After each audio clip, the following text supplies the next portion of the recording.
परमात्मा कहते तुमने उस दरगाह का महल नहीं देखा, धर्मराज के तिल तिल का लेखा, एक एक पाई का हिसाब आपने चुकाना पड़ता है। और इस जैसे अभी आपको बताया कि पहले अज्ञानता में आपने कितनी गलती कर दी और कितने अपराध बन गए। कसाई तक का भी उदाहरण दे रखा है कि सदना नाम का कसाई था और वो भी अपने जॉब को छोड़ना नहीं चाहता था। कभी भूखा मर जाऊं मैं और क्या करूंगा, भगवान संतों का ज्ञान सुना पर संत से मिला सदना और प्रभावित हुआ, सारी बातों को स्वीकार किया, लेकिन रोजी रोटी फिर अड़ गया गए। संत परमात्मा स्वयं आते हैं साधु रूप बना के अपनी प्यारी आत्माओं को सतमार्ग बताते हैं। कबीर परमेश्वर आते हैं साधु रूप में बैठे थे तो सदना कसाई ने सत्संग सुना, परमेश्वर जो संत रूप में आए हुए थे कबीर जी, बड़ा प्रभावित हुआ, अपने कर्मों की तरफ झांका और कहा भगवान मैंने तो नाश कर दिया, क्या मेरा भी उद्धार हो सके गुरुदेव, हे महात्मा जी। तब संत ने कहा, संत रूप में परमात्मा विराजमान थे, कहने लगा भाई आगे पाप करो ना और पिछले माफ हो जाएंगे, इस भक्ति साधन से मैं बताऊंगा ऐसे। वो कहने लगा जी, परमात्मा ने पूछा तू कौन है भाई, कि मैं कसाई हूं जी, मैं कसाई हूं, कसाई सदना कसाई, सदना नाम मेरा सदना नाम है, क्या मेरा मुझ पापी का भी उद्धार हो सकता है। परमात्मा ने कहा भाई होगा, कति हो जाएगा, पर बेटा आज्ञा ना करिए।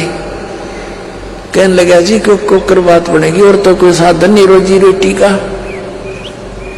परमात्मा संत जी ने कहा, परमात्मा संत रूप में बैठे थे, बेटा पेट में भगवान ने पाला तू, जब कौन रोटी लेकर जाया करता तेरी, कौन पहुंचाता था, और माँ के गर्भ से बाहर आते ही माँ के सतन में दूध दे दिया, उससे पहले दूध नहीं था, तो क्या अब वो तेरी संभाल नहीं करेगा। लेकिन ये तो एक हमने औपचारिकता सी बातें लगती हैं क्योंकि हम दूसरे रंग में रंगे हुए। कहने लगा जी मेरा तो काम ना चले, बालक भूखे मर जाएंगे, मेरा तो कोई काम नहीं, मैं तो नौकर हूं एक कसाई का और मन्नत तो ये काम करना पड़ेगा। तो परमात्मा ने सोची भाई ये तो सारे बांध रखे काल में। कहा, परमात्मा ने कहा बेटा इसने छोड़ दे तू। तो सदना कसाई कहने लगा महाराज जी कुकर छोड़ू भूखे मर जाएंगे, बालक नाम लेना चाहे उठे नहीं, मेरा उद्धार कर दे गुरुदेव, उद्धार कर दे, मैं तो कति नरक में गया। परमात्मा बोले भाई नो दोनों बात क्यों करोगी मेरे। फिर परमेश्वर ने सोचा चल भाई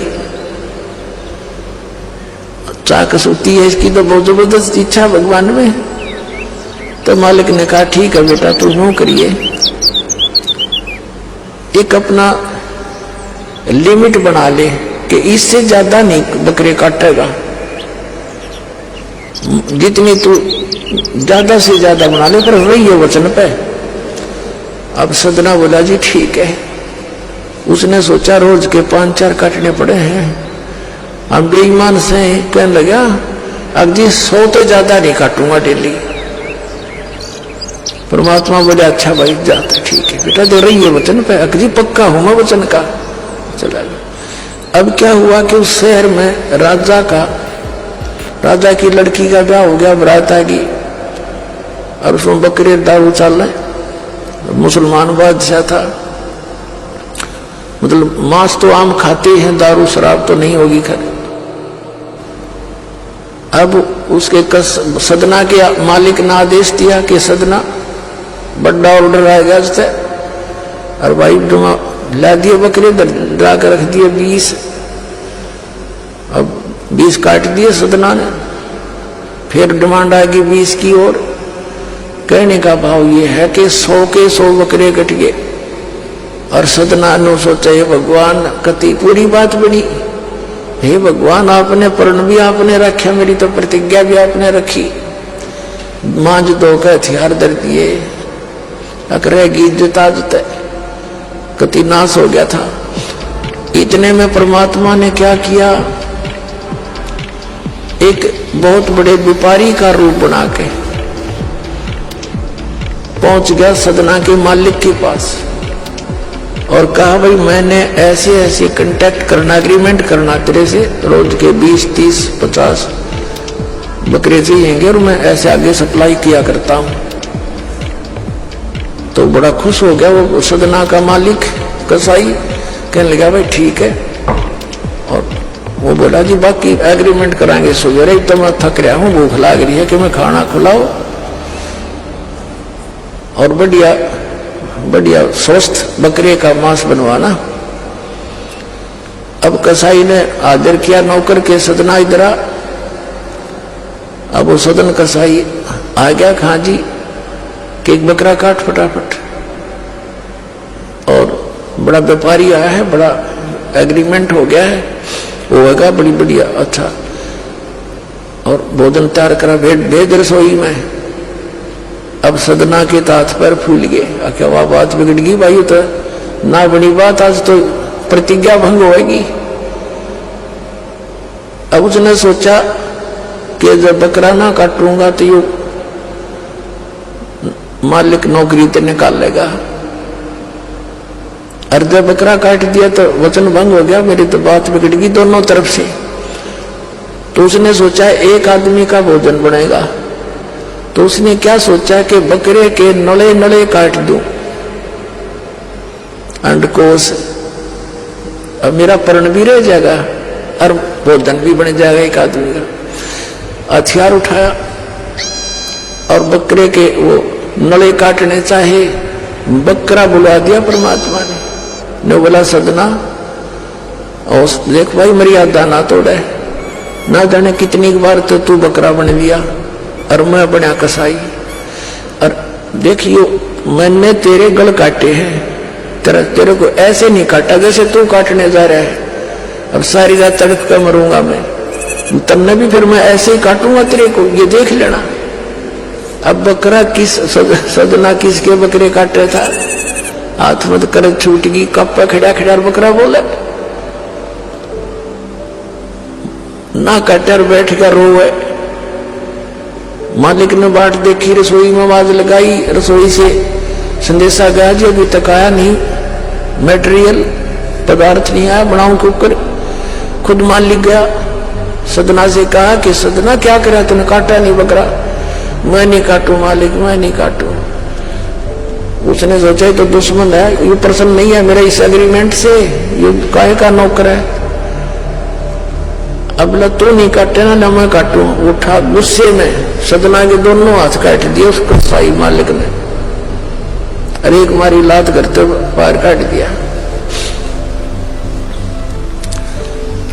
अब जैसा भी ट्रीटमेंट वगैरह करा करो का, महीने 2 महीने रो पीट के उन्हें सोची क्या करूं भाई। उसने सोचा चल पड़ी यहां से।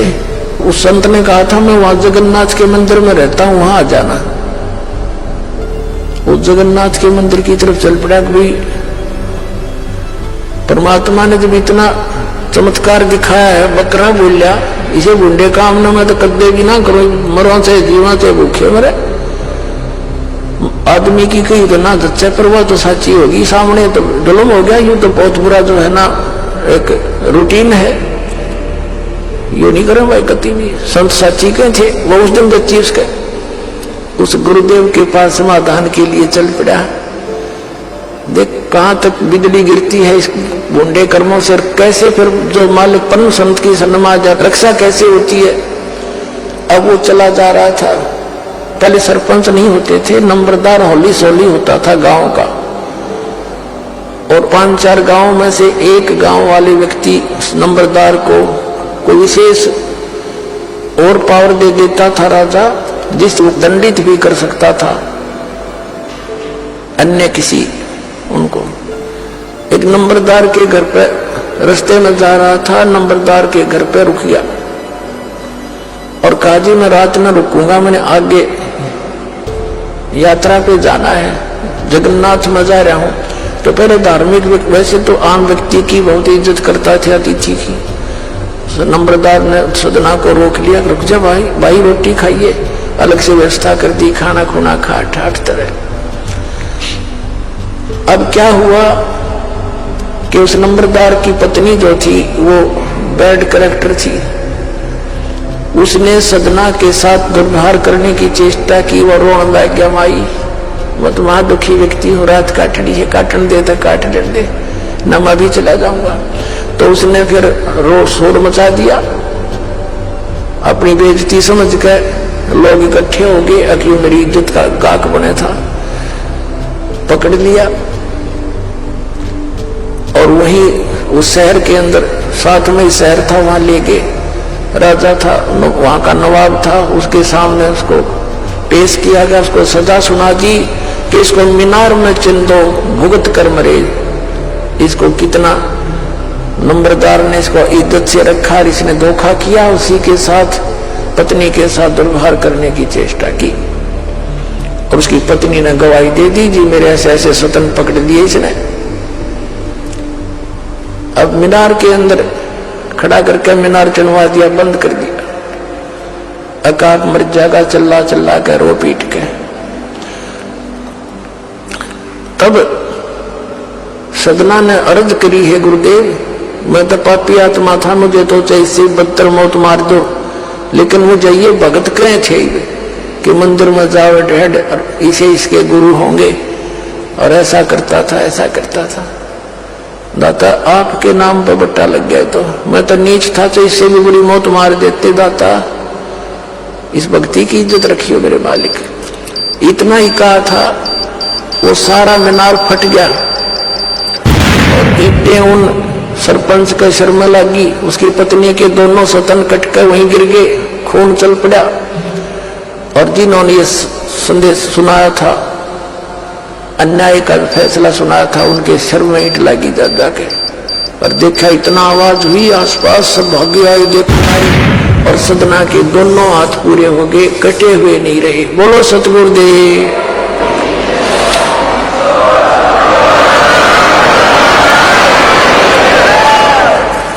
तो कहने का भाव ये पुण्यात्मा, हम मर्यादा इतनी भारा मान रहे हैं तो भगवान के मार्ग पर चलने वाली, और उनसे ही लाभ होगा। भाई जो गुरु बचन पर डट गे, कट गे फंद 84 के, कट गे फंद 84 के, कट गे फंद 84 के। भाई जो गुरु बचन पे डट गे, कट गे फंद 84 के। वस्तु मिली ठोड़ की ठोड़, मिट गी मन पापी की दौड़। वस्तु मिली ठोड़ की ठोड़, मिट गी मन पापी की दौड़। भरम मिटे मथुरा काशी के, भरम मिटे मथुरा काशी के। भाई जो गुरु वचन पर डट गे, कट गे फंद 84 के। अब पुणात्माओं, सदना जैसे कसाई का उद्धार कर दिया उस परम पिता ने, तो आप कद कहना है कि है जिस मार्ग पर लग जाओ, तो वही मार्ग, वही परमात्मा और वही ज्ञान, वो समाधान आज इस दास को दे रखा उस दाता ने। इसका लाभ उठाओ, औरों को भी समझाओ, सच से परिचित हो जाओ।